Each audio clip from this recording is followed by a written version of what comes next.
What's going on, guys? I'm Aaron from PhoneDog.com, and you know, this might be the best, most epic dogfight I've ever done. AT&T finally lost the exclusivity on the iPhone, and they realized that, hey, in order to compete, they're going to have to expand their Android lineup, their Windows Phone 7 lineup, their lineup as a whole in order to stay successful. So they launched two high-end Android devices, the Motorola Atrix 4G and the HTC Inspire 4G. Both support AT&T's HSPA Plus network, which is either here or coming. We're still unsure about that, but they're very different devices. This is a large slab device, 8 megapixel camera, Snapdragon processor, no front-facing camera, but it's $100. This is the flagship Tegra 2 device, where it has that dual-core processor, 4-inch display, so a little bit smaller, 5 megapixel camera, but has some great accessories and a good accessory ecosystem. Which one's the best? If you're walking in the door, which Android device should you buy? We're going to find out in the dogfight. First, special thanks to our friends at Best Buy Mobile. They're going to hook us up with two of these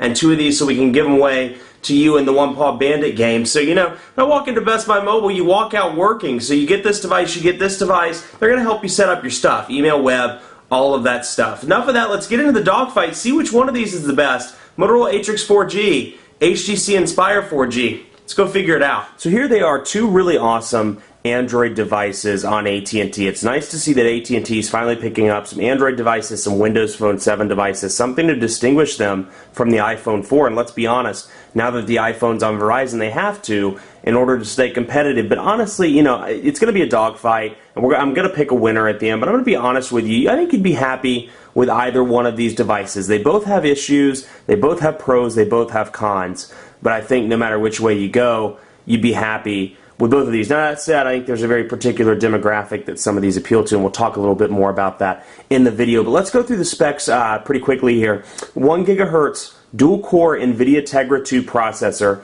on the Motorola Atrix 4G. Super fast processor, 4-inch QHD display, so it's a high-resolution, good-looking display. 5 megapixel camera on the back, front-facing camera for video calling, and it supports, like both of these do, AT&T's HSPA Plus 4G, if you will, network. So you do get that out of the box. Android 2.2. Now the real Achilles heel on this one is it's running Moto Blur. And I have to be fair, this one's running HTC Sense over Android 2.2 as well, but Moto Blur just hasn't been widely received. A lot of people don't like it, particularly in the tech circles. And this is not running the half version, kind of Motorola's applications platform like the Droid X and the Droid 2. It's running full-blown Moto Blur. So I'll talk a little bit more about some of the lag I experienced later in the video on the Atrix 4G, but I'll be straightforward with you. I think a lot of that is Moto Blur and not necessarily issues with the device. But otherwise, a good-looking device does have a plastic feel to it, and that's something that may frustrate you. We'll get into the Inspire, but the build quality is very different. You do have this plasticky battery door. It's all plastic. It's a little bit lighter weight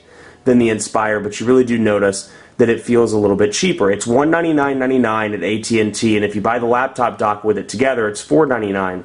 The laptop dock is $499 alone if you go back later. So if you want the laptop dock, it'll benefit you to get those both at the time of purchase. Now here's the HTC Inspire 4G. It has a 1 gigahertz Snapdragon processor. It's running Android 2.2 with HTC Sense UI pre-installed. 4.3-inch display, so a nice big display.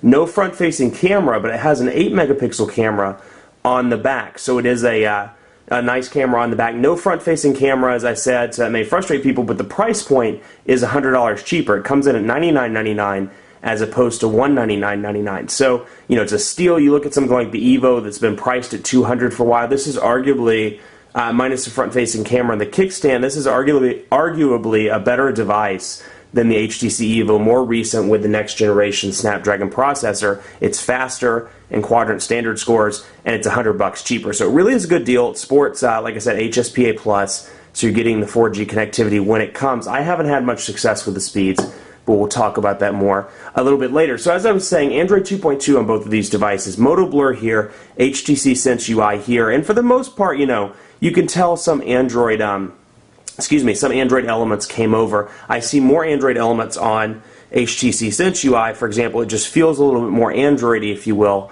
to me. It's very fast, very fluid. They've really done a great job of refining HTC Sense over the past year and a half, as opposed to something like, you remember the HTC Hero Sense wasn't that great. Sense was very laggy. It's kind of like what Moto Blur is right now. It lagged the device down. It made it slow. It was kind of cumbersome, pain in the rear end to use. Sense is just significantly better, or significantly improved as opposed to what it was a year and a half ago. So out of the box, you get AT&T stuff like AT&T Family Map, AT&T Code Scanner, Navigator. You get some pre-installed stuff like Adobe Reader, Blockbuster, and Facebook, things like that.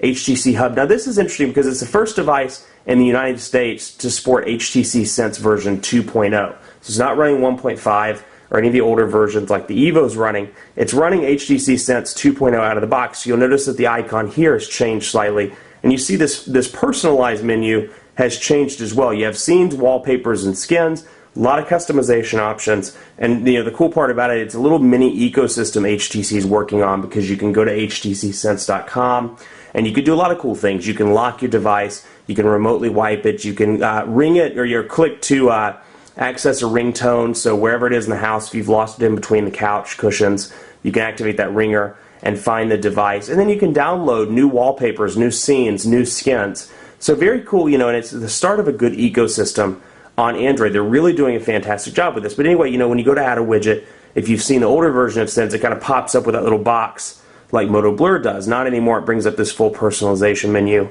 and you can click from there. And you can also get more HTC widgets. So it's a really good ecosystem here. They've done a good job, and we'll talk a little bit more about some of the organizational features a bit later. Now this has Moto Blur pre-installed out of the box.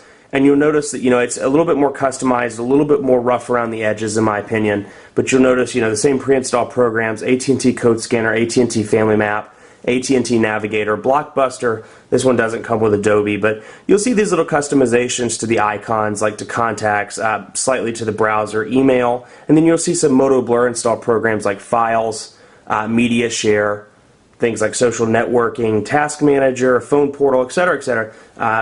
NFS Shift is pre-installed, My AT&T, WebTop connector for when you put it down in that dock. Now this is a cool, I didn't get one of these with the device, but I have to talk about it. It does have this cool little laptop accessory, if you haven't seen the commercials already, where you slide the device down into the dock, and you can use the laptop as a conduit for the phone. So you pop it down in here, brings up the phone menu, and you can send your text messages from the laptop instead of using the display. So if you're a frequent text messenger, you're a frequent emailer, you can pop it down on the laptop and do all of your work from there, as opposed to typing on a 4-inch display.